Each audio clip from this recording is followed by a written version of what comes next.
देखिए next topic हम लोग पढ़ेंगे टॉटोमेरिज्म।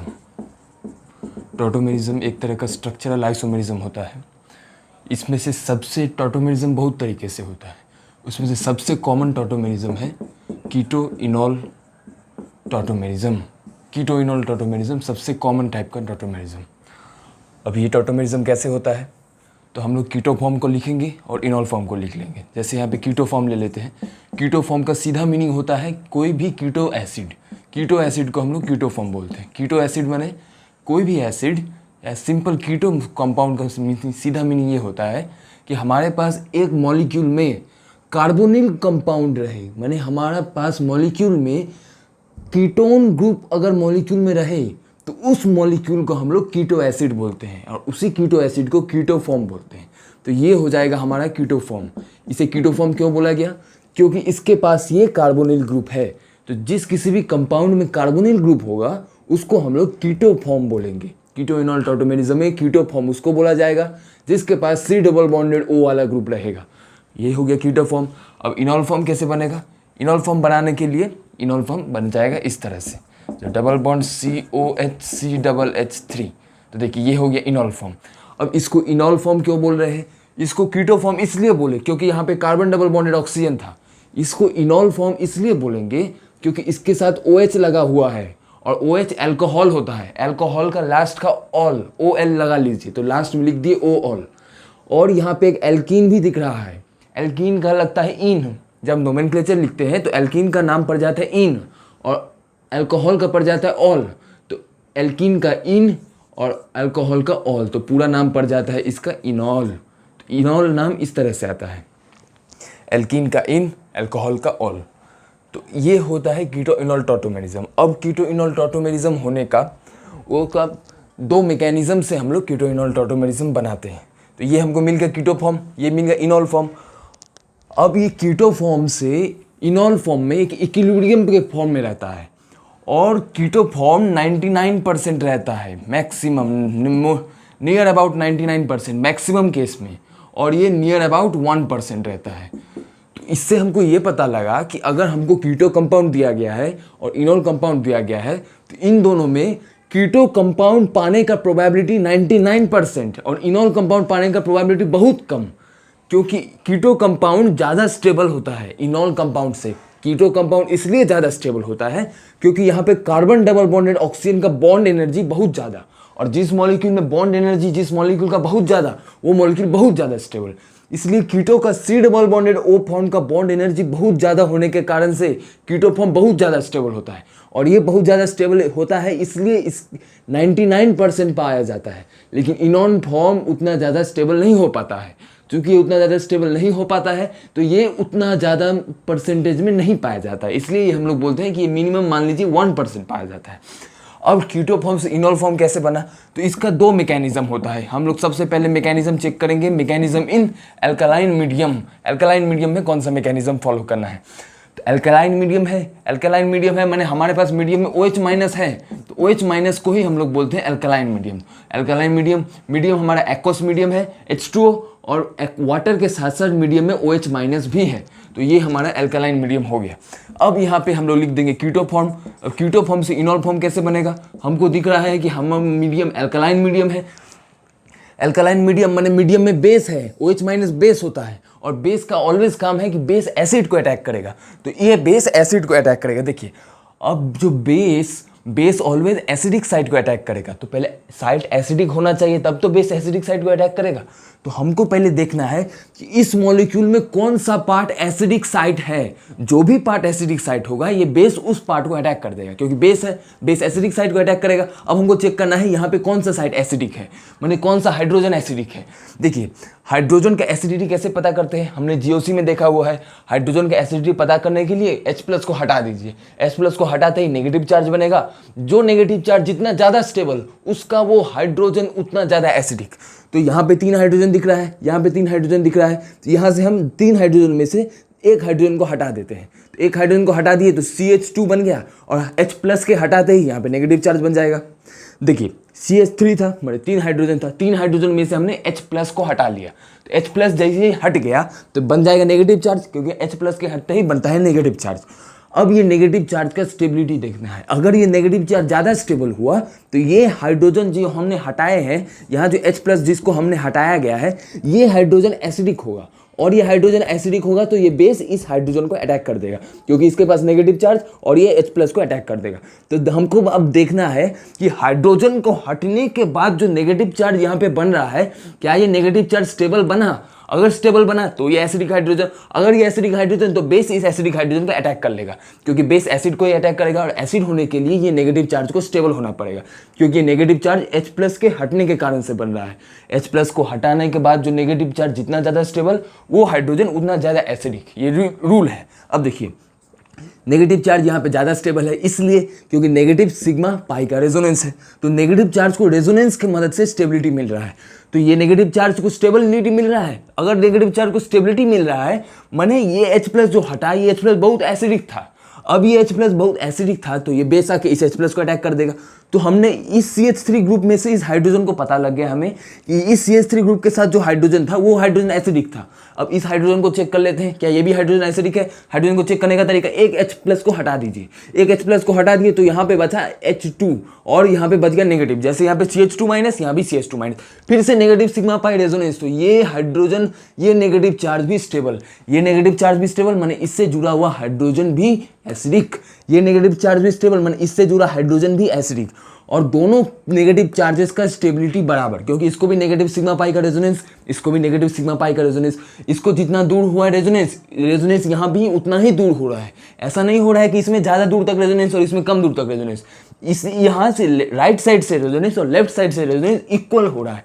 रेजोनेंस इक्वल हो रहा है तो दोनों चार्जेस का स्टेबिलिटी बराबर, दोनों चार्जेस का स्टेबिलिटी बराबर, तो चार्जेस बना था H+ के हटाने के कारण से, और चार्जेस का स्टेबिलिटी बराबर माने H+ जो हटा था वो दोनों H+ का एसिडिटी भी बराबर, माने ये OH- यहाँ H+ को अटैक करे या फिर यहाँ H+ को अटैक करे, दोनों जगह बात बराबर है क्योंकि यहाँ भी हाइड्रोजन उतना ही एसिडिक है जितना एसिडिक हाइड्रोजन यहाँ पर है, माने हाइड्रोजन का एसिडिटी इस जगह पर और इस जगह पर बराबर, इसलिए क्योंकि यहाँ का चार्ज का स्टेबिलिटी बराबर तो एसिडिटी भी बराबर। तो हम OH- यहाँ भी अटैक कर सकता है, यहाँ भी अटैक कर सकते हैं, तो हम किसी एक जगह पे अटैक करके देख लेते हैं। तो यहाँ पे CH3 था, यहाँ भी CH3 था और नेगेटिव चार्जेस नहीं था। अब हम लोग चेक करेंगे कि कैसे OH- अटैक करेगा। तो देखिए यहाँ पे CH3 दिखा है OH- को, यहाँ भी OH- को CH3 दिखा। अब OH- हम लोग मान लेते हैं कि OH- इसको अटैक कर रहा है।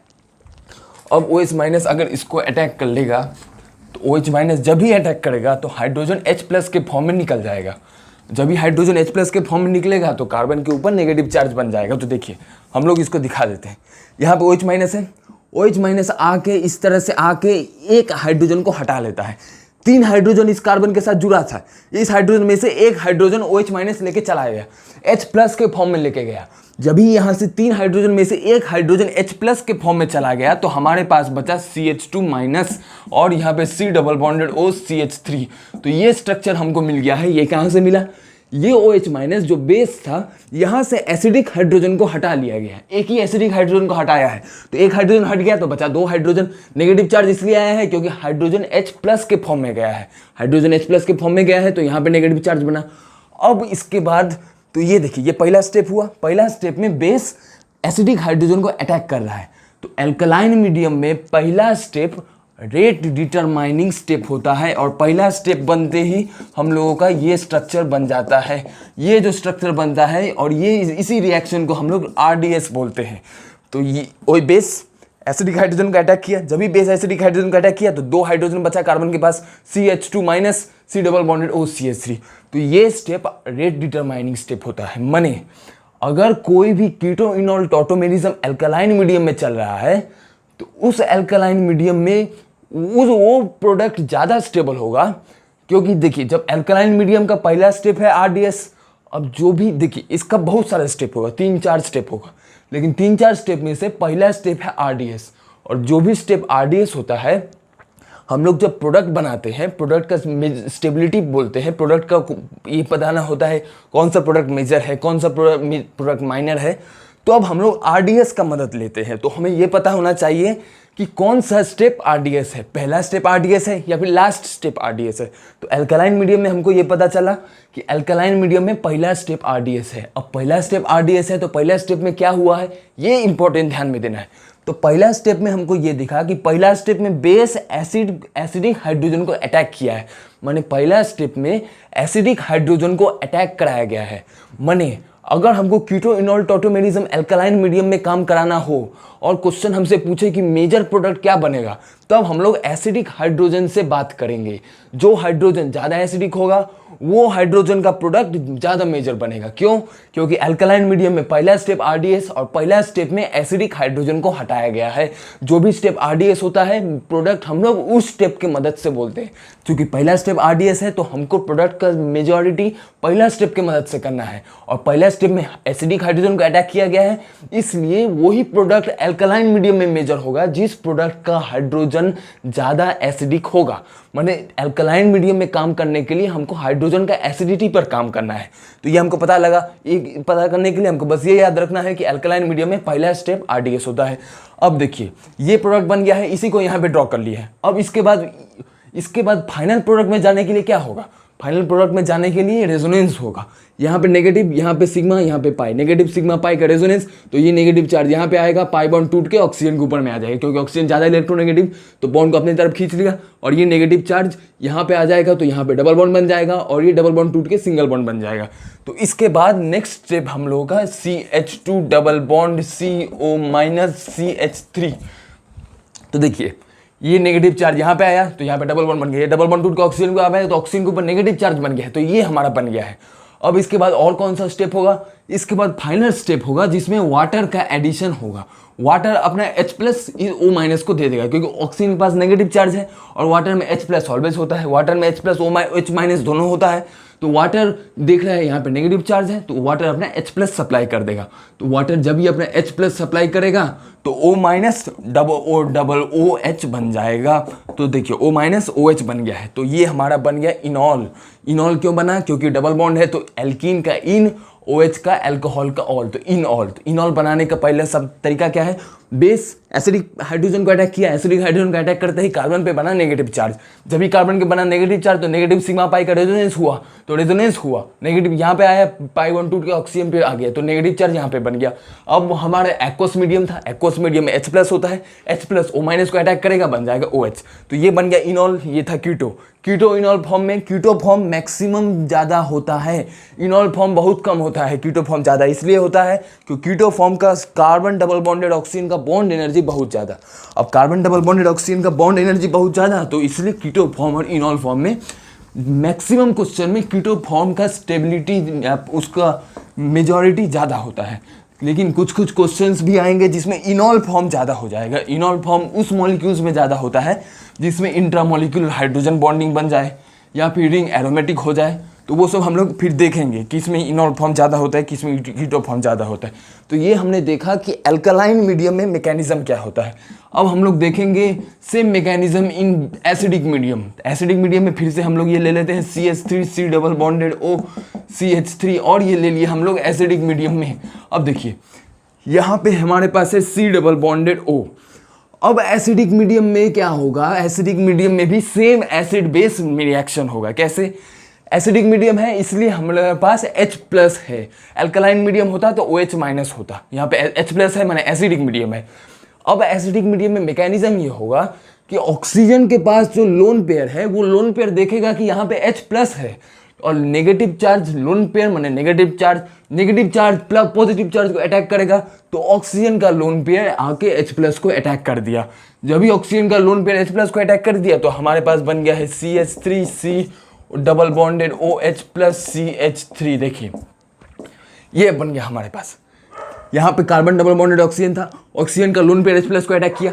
जब भी कोई अपना लोन पेयर अटैक कराता है तो उस एटम के पास पॉजिटिव चार्ज आ जाता है। क्योंकि ऑक्सीजन अपना लोन पेयर की मदद से H+ को अटैक किया है तो ऑक्सीजन हाइड्रोजन में बॉन्ड बन जाएगा क्योंकि लोन पेयर हाइड्रोजन को अटैक किया है। जब ये अटैक करेगा तो ऑक्सीजन हाइड्रोजन में बॉन्ड बन जाएगा लेकिन चूंकि ऑक्सीजन का लोन पेयर लॉस हो गया है ऑक्सीजन से, इसलिए ऑक्सीजन के ऊपर में आ गया प्लस चार्ज। लेकिन अगर ऑक्सीजन के ऊपर में नेगेटिव चार्ज होता और फिर नेगेटिव चार्ज की मदद से अटैक करता, तब पॉजिटिव चार्ज नहीं आता। पॉजिटिव चार्ज तब आता है जब लोन पेयर की मदद से अटैक किया जाता है। तो चूंकि ऑक्सीजन अपना लोन पे अटैक किया है, तो ऑक्सीजन के पास आ गया पॉजिटिव चार्ज। अब नेक्स्ट स्टेप होगा, नेक्स्ट स्टेप में देखिए ऑक्सीजन के ऊपर पॉजिटिव चार्ज, ये अनस्टेबल कंडीशन होता है, क्योंकि oxygen more electronegative element, more electronegative element के पास कभी भी पॉजिटिव चार्ज नहीं होना चाहिए। इसलिए ऑक्सीजन ये देखता है कि ये एक पाई बॉन्ड को तोड़ के अपने पास ले आता है, क्योंकि जब भी ऑक्सीजन एक पाई बॉन्ड को तोड़ के अपने पास ले आएगा तो ऑक्सीजन का नेगेटिव चार्ज हट जाएगा और कार्बन के ऊपर में यहाँ पे पॉजिटिव चार्ज बन जाएगा। तो देखिए ये पाई बॉन्ड टूट के ऑक्सीजन के ऊपर में आया, तो ऑक्सीजन के ऊपर में पॉजिटिव चार्ज था, वो पॉजिटिव चार्ज न्यूट्रलाइज हो गया। ये बॉन्ड की मदद से, बॉन्ड इलेक्ट्रॉन है, इलेक्ट्रॉन जब भी पॉजिटिव चार्ज के पास आएगा, पॉजिटिव चार्ज माने इलेक्ट्रॉन का वैकेंसी था, और वहाँ पे जब इलेक्ट्रॉन आ जाएगा तो वैकेंसी को खत्म कर देगा। वैकेंसी का खत्म हो जाना माने पॉजिटिव चार्ज का खत्म हो जाना, तो OH के पास से पॉजिटिव चार्ज खत्म हो गया। यहाँ पे डबल बॉन्ड था, डबल बॉन्ड सिंगल बॉन्ड बन गया है, क्योंकि एक बॉन्ड इलेक्ट्रॉन के फॉर्म में ऑक्सीजन के पास चला गया है। एक बॉन्ड जब भी इलेक्ट्रॉन के फॉर्म में ऑक्सीजन के पास चला गया तो डबल बॉन्ड सिंगल बॉन्ड में चेंज हो गया। लेकिन कार्बन के पास प्लस चार्ज आ गया। कार्बन के पास क्यों प्लस चार्ज आया? क्योंकि ये जो बॉन्ड था, ये ऑक्सीजन कार्बन को मिला के ये बॉन्ड बना था, लेकिन अब बॉन्ड तो ऑक्सीजन के पास आ गया है, कार्बन के पास से बॉन्ड चला गया। कार्बन के पास से बॉन्ड चला गया माने कार्बन के पास से इलेक्ट्रॉन चला गया, तब कार्बन के पास आ गया पॉजिटिव चार्ज। नेक्स्ट रिएक्शन में फिर से हम लोग वाटर अपना अटैक करेगा। वाटर अब फिर से एसिड बेस अटैक करता है। एसिड बेस अटैक में क्या करेगा? एसिड बेस अटैक में है वो ऑक्सीजन के ऊपर का लोन पेयर एसिडिक हाइड्रोजन को अटैक करेगा। फिर एसिडिक हाइड्रोजन क्या होता है? यहाँ पे एसिडिक हाइड्रोजन हम लोग पहले अल्कलाइन मीडियम के मैकेनिज्म में देखे थे कि ये तीन जो हाइड्रोजन होता है ये एसिडिक हाइड्रोजन होता है, ये तीन हाइड्रोजन भी एसिडिक हाइड्रोजन होता है। तो ये ऑक्सीजन का लोन पेयर ये तीनों एसिडिक हाइड्रोजन में से कोई भी एक एसिडिक हाइड्रोजन को अटैक कर लेगा। जब भी कोई भी एक एसिडिक हाइड्रोजन को अटैक कर लिया तो कार्बन के ऊपर में आ गया negative charge, carbon oxygen OH, और यहाँ पे बन जाएगा CH3। देखिए वाटर में ऑक्सीजन का लोन पेयर एक एसिडिक हाइड्रोजन को H+ के फॉर्म में अटैक कर दिया। जब भी H+ के फॉर्म में ऑक्सीजन का लोन पेयर माने ऑक्सीजन का लोन पेयर यहाँ से H+ को हटा दिया। जब भी ऑक्सीजन का लोन पेयर यहाँ से H+ को हटा देगा तो यहाँ पे कार्बन के ऊपर में आ जाएगा नेगेटिव चार्ज, और CH3 था तो CH3 चेंज हो गया CH2 में, और कार्बन के ऊपर में आ गया नेगेटिव चार्ज। यहाँ पे पॉजिटिव चार्ज था तो यहाँ पे पॉजिटिव चार्ज रहेगा। अब नेक्स्ट क्या होगा? सीधा देखिए क्या होगा, यहाँ पे नेगेटिव चार्ज, यहाँ पे पॉजिटिव चार्ज, नेगेटिव चार्ज सीधा पॉजिटिव चार्ज को अटैक कर देगा। तो नेगेटिव चार्ज सीधा यहाँ पे पॉजिटिव चार्ज को अटैक कर दिया। जब भी नेगेटिव चार्ज सीधा पॉजिटिव चार्ज को अटैक कर दिया तो हम लोग का बन जाएगा CH2 double bond COH CH3। तो फिर से देखिए हमको बन गया है इनॉल फॉर्म। तो चालू किए थे कीटो फॉर्म से, बन गया हम लोग का इनॉल फॉर्म। तो ये हम लोग एसिडिक मीडियम में ये मैकेनिज्म देखे हैं। एसिडिक मीडियम में क्या हुआ? पहले ऑक्सीजन का लोन पेयर H+ को अटैक किया। जब भी ऑक्सीजन का लोन पेयर H+ को अटैक किया तो ऑक्सीजन के ऊपर में आ गया प्लस चार्ज, तो OH+ बन गया है। अब ऑक्सीजन के ऊपर में प्लस चार्ज अनस्टेबल, तो बॉन्ड ऑक्सीजन की तरफ खींच लिया, क्योंकि जब भी बॉन्ड को खींच लेगा तो ऑक्सीजन से प्लस चार्ज न्यूट्रलाइज हो जाएगा, और ऑक्सीजन से प्लस चार्ज न्यूट्रलाइज हो जाएगा तो स्टेबिलिटी आएगा, क्योंकि ऑक्सीजन के पास एक इलेक्ट्रोनेगेटिव एलिमेंट के पास प्लस चार्ज अनस्टेबल होता है। तो अनस्टेबिलिटी को हटाने के लिए ये बॉन्ड ऑक्सीजन की तरफ टूट गया। जब भी बॉन्ड ऑक्सीजन की तरफ टूट जाएगा तो कार्बन का इलेक्ट्रॉन लॉस हो जाएगा। कार्बन का इलेक्ट्रॉन लॉस इसलिए हो जाएगा क्योंकि ये बॉन्ड ऑक्सीजन और कार्बन को मिला के बना था। अब बॉन्ड जब ऑक्सीजन के ऊपर में आ गया है तो कार्बन के पास से तो इलेक्ट्रॉन लॉस हो गया, क्योंकि देखिए ये बॉन्ड जब बना था तब कार्बन और ऑक्सीजन दोनों का ये बॉन्ड में जो 2 इलेक्ट्रॉन था, कार्बन भी शेयर कर रहा था, ऑक्सीजन भी शेयर कर रहा था। लेकिन जब बॉन्ड टूट गया और ऑक्सीजन के ऊपर में आ गया है तब कार्बन कोई भी इलेक्ट्रॉन शेयर नहीं कर रहा है, सब इलेक्ट्रॉन ऑक्सीजन ले लिया है, इसलिए ऑक्सीजन का प्लस चार्ज हट गया। अब चूंकि कार्बन का इलेक्ट्रॉन लॉस हो गया है तो कार्बन के ऊपर में प्लस चार्ज। अब वाटर आया, वाटर बिहेव किया एज अ बेस बिहेव किया तो ये एसिडिक हाइड्रोजन को अटैक करेगा। हम लोग पहले देख चुके हैं कि इन तीनों में से ये भी एसिडिक हाइड्रोजन, ये भी एसिडिक हाइड्रोजन, दोनों का एसिडिटी बराबर, तो कोई भी एक एसिडिक हाइड्रोजन को यहाँ से हटा लिया। यहाँ से भी हटा सकता था, बात बराबर होता। तो यहाँ से एक एसिडिक H+ को हटाया तो यहाँ पे बन गया CH2-। अब जब यहाँ पे बना CH2-, यहाँ पे था पॉजिटिव चार्ज, तो नेगेटिव चार्ज पॉजिटिव चार्ज को अटैक कर देगा। जब भी नेगेटिव चार्ज पॉजिटिव चार्ज को अटैक किया तो पॉजिटिव चार्ज हट गया, नेगेटिव चार्ज हट गया, और यहाँ पे डबल बॉन्ड बन गया। तो ये हमारा बन गया इनॉल। तो एसिडिक मीडियम का इंपॉर्टेंस ये है कि एसिडिक मीडियम में जो लास्ट स्टेप है ये होता है RDS।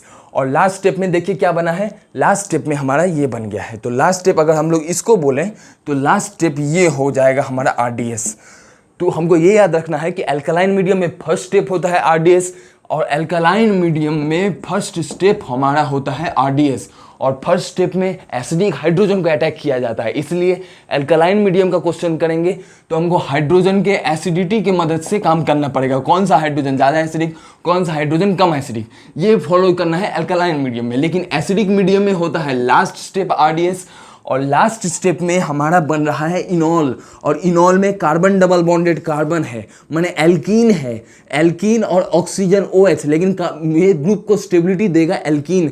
चूंकि लास्ट स्टेप में एल्कीन बन रहा है एसिडिक मीडियम में, और लास्ट स्टेप एसिडिक मीडियम का आरडीएस है, हमको लास्ट स्टेप फर्स्ट स्टेप से कोई मतलब नहीं है, हमको मतलब होता है आरडीएस से। चूंकि एसिडिक मीडियम में लास्ट स्टेप आरडीएस है, तो हम अब हमारा इंपॉर्टेंट हो गया लास्ट स्टेप। लास्ट स्टेप इसलिए इंपॉर्टेंट हुआ है क्योंकि लास्ट स्टेप आरडीएस है। अगर लास्ट स्टेप आरडीएस नहीं होता तब हम लास्ट स्टेप से कोई भी काम नहीं करते, हमको उसी स्टेप से काम करना पड़ेगा जो स्टेप आरडीएस है। चूंकि लास्ट स्टेप आरडीएस है तो लास्ट स्टेप से काम करेंगे। लास्ट स्टेप में एल्कीन बना है तो एसिडिक मीडियम में एल्कीन का स्टेबिलिटी हमारा फोकस का पॉइंट होगा। तो एसिडिक मीडियम में हम लोग काम करेंगे एल्कीन के स्टेबिलिटी के साथ। तो ये पॉइंट हमको याद रखना है कि अल्कलाइन मीडियम में हाइड्रोजन का एसिडिटी के साथ काम करना है, acidity of hydrogen. Acidic medium में एल्कीन का स्टेबिलिटी के साथ काम करना है। कौन सा एल्कीन का स्टेबिलिटी, ये जो हमारा इनॉल फॉर्म बनेगा, इनॉल फॉर्म के एल्कीन में जो कार्बन डबल बॉन्डेड कार्बन दिख रहा है, इनॉल फॉर्म में जो कार्बन डबल बॉन्डेड कार्बन दिख रहा है, उस कार्बन डबल बॉन्डेड कार्बन का एल्कीन का स्टेबिलिटी चेक करना है। और अल्कलाइन मीडियम में कीटो फॉर्म का ये एसिडिक हाइड्रोजन जो दिख रहा है, उस एसिडिक हाइड्रोजन से काम करना है। तो देखिए एकदम उल्टा हो गया है, अल्कलाइन मीडियम होगा तो कीटो फॉर्म में हाइड्रोजन का एसिडिटी चेक करेंगे, और अगर एसिड मीडियम है तब हम लोग इनॉल फॉर्म का कार्बन डबल बॉन्डेड कार्बन का स्टेबिलिटी चेक करेंगे।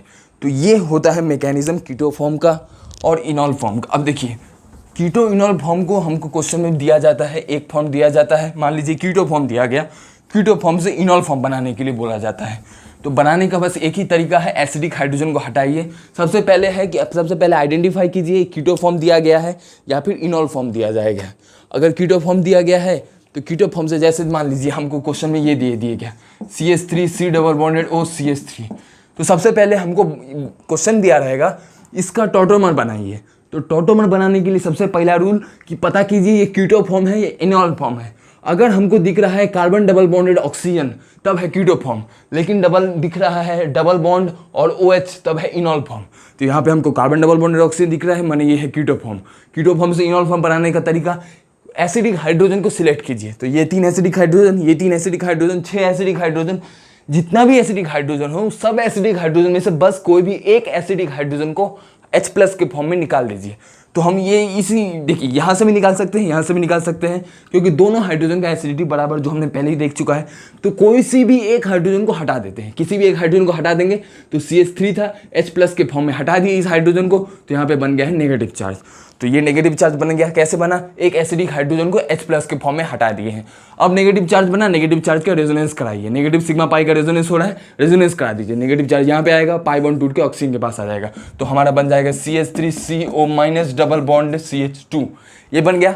अब O- बना है, O- को H+ दे दीजिए। ये जो H+ सॉल्वेंट में रहेगा उस सॉल्वेंट में से H+ O- को दे दीजिए। तो O- है, जब इसको H+ मिलेगा तो O- चेंज हो जाएगा OH में। तो ये हमारा बन गया इनॉल फॉर्म। तो इनॉल फॉर्म बनाने का, कीटो फॉर्म से इनॉल फॉर्म जाने का तरीका, एसिडिक हाइड्रोजन को कोई भी एक सबसे ज्यादा एसिडिक हाइड्रोजन को H+ के फॉर्म में हटाइए। जब भी एसिडिक हाइड्रोजन को H+ के फॉर्म में हटाएंगे तो यहाँ पे बन जाएगा नेगेटिव चार्ज। अब नेगेटिव चार्ज का रेजोनेंस कराइए, तो यहाँ पे पाई बॉन्ड, यहाँ पे O- को H+ दे दीजिए, तो बन जाएगा इनॉल फॉर्म। जब इनॉल फॉर्म से कीटो फॉर्म में आना रहेगा तो मान लीजिए ये है हमारा इनॉल फॉर्म, अब इससे हमको कीटो फॉर्म में जाना है। तो इनॉल फॉर्म से कीटो फॉर्म में जाने का तरीका है कि OH में से H+ को हटाइए। तो ये है हमारा OH, यहाँ से H+ को हटा देना है। तो यहाँ से H+ को हटा दिए, जब भी यहाँ से H+ को हटा दिए तो ऑक्सीजन के पास आ जाएंगे नेगेटिव चार्ज, क्योंकि H+ के फॉर्म में हट रहा है तो प्लस चार्ज आगे हट जाएगा तो बन जाएगा नेगेटिव चार्ज। हम लोगों का इनॉल फॉर्म है ये, इनॉल फॉर्म में से OH में से H प्लस को हटा दिए, OH में से H प्लस को हटा दिए तो बन गया हमारा नेगेटिव चार्ज। अब नेगेटिव चार्ज को सीधा देखिए, इनॉल फॉर्म यहाँ पे है पाई बॉन्ड, अब यहाँ पे है CH2, ये है हमारा इनॉल फॉर्म। इनॉल फॉर्म था, H प्लस को हटाए, H प्लस को हटते ही यहाँ पे नेगेटिव चार्ज बना। अब नेगेटिव चार्ज का रेजोनेंस कराइए, तो कीटो फॉर्म से इनॉल फॉर्म में जाने का तरीका, एसिडिक हाइड्रोजन को हटाइए, नेगेटिव चार्ज का रेजोनेंस कराइए।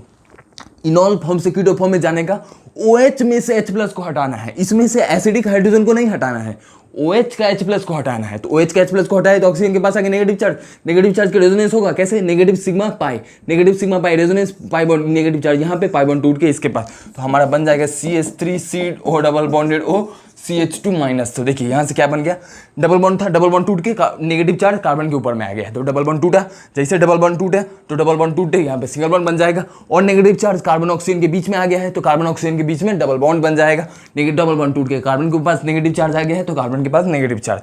अब हम लोग क्या करेंगे यहाँ पे, फिर से जैसे लास्ट में ऑक्सीजन के पास नेगेटिव चार्ज था तो ऑक्सीजन को H प्लस दिए थे, यहाँ पे कार्बन के पास नेगेटिव चार्ज है तो कार्बन को H प्लस दे दीजिए, तो ये हमारा बन जाएगा CH3। तो इस तरह से हम लोग कीटो फॉर्म को इनॉल फॉर्म में चेंज कर लेते हैं।